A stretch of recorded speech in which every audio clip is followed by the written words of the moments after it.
Allez, on continue. Un brin de lecture ne vous fera pas grand mal. Et à moi non plus, je l'avoue. Je ne peux en supporter davantage. On dirait à te lire que la drogue se cherche des excuses pour te dominer. Comme une femme jalouse. Elle te veut à elle, exclusivement. Elle ne tolère pas tes débordements. Elle ne te laissera pas impunément la partager, même pour ton plus grand plaisir. Elle est mauvaise. Et moi, je suis un tantinet foldingue. Je suis en colère contre une poudre acariâtre, une substance délirante. Je suis en colère parce que tes mots, la façon dont tu l'as fait parler me rapprochent d'elle et pas de toi. Je suis en colère parce que je suis une femme et que si elle avait été de chair et de sang, j'aurais pu la jauger et j'aurais pu ainsi te mettre en garde. Mais m'aurais-tu seulement écouté ? Trop, c'est trop. Si elle avait eu forme humaine, je l'aurais étranglée avec un plaisir incommensurable. Je lui aurais fait mordre la poussière. Si elle avait eu forme humaine, j'aurais pu t'en défendre. Elle aurait respiré le fruit de ses propres effluves. Mais voilà, elle n'était pas humaine. Vautré dans mon fauteuil, je pense à toi, je pense à elle, je pense à nous. J'aurais peut-être été de taille pour t'aider à affronter tes démons, mais peut-être pas. Une maman sent quand son enfant est en danger et moi je n'ai pas senti le vent tourner. J'ai douté de ton père quand il m'a appris que tu te droguais. Je n'ai pas douté de toi quand tu m'as affirmé que ce n'était qu'un caprice. Ton regard fuyant, tes pupilles dilatées, tes gestes saccadés, ton besoin de partir dès que tu arrivais aurait dû m'alerter, mais il n'en fut rien. Mon amour de mère battait simplement en retraite. Je préférais m'éloigner de toi. Mon Grégoire n'était plus. En fait, j'ai déserté. J'ai fui l'adversité. On souffre moins quand on nie le mal. J'étais décidément douée pour ça. Je crois que j'ai compris, mais n'en suis pas si sûre. Le cahier m'a appris que tu n'étais plus rien que l'ombre de toi-même.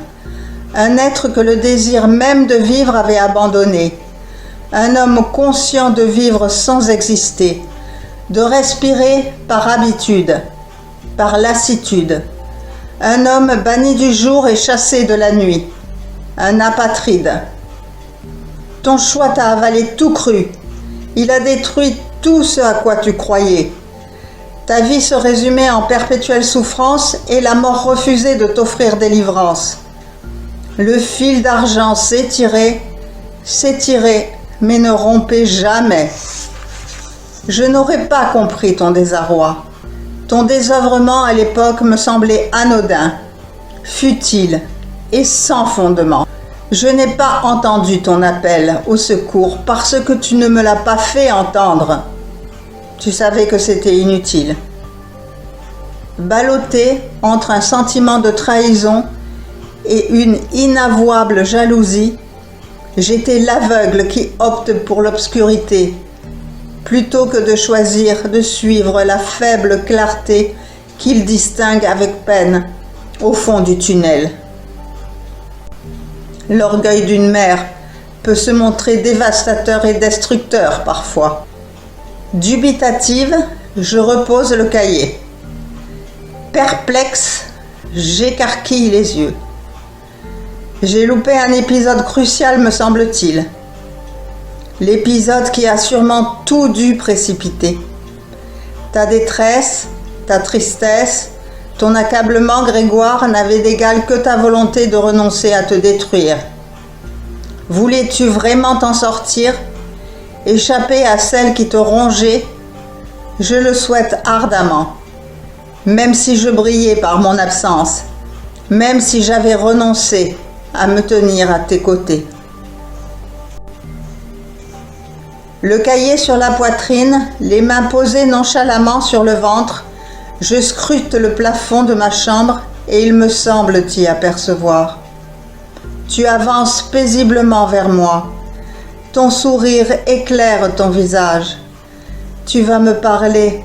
Tu vas me dire ce que tu n'as jamais osé m'avouer. Tu vas me redonner le goût de vivre pleinement. Et je vais t'écouter, sans te juger, parce que tu es mon fils et que je redeviens ta mère. À cet instant, tu étais deux, Grégoire. Il y avait toi et l'autre. Il y avait cet autre toi qui te regardait de loin, qui observait ton déclin, qui parfois s'en revenait te hanter, te chatouiller les méninges avec une simple brindille de nostalgie à la main. Il se montrait mélancolique, seulement mélancolique. Il s'essayait dans l'art désuet de l'amertume des regrets.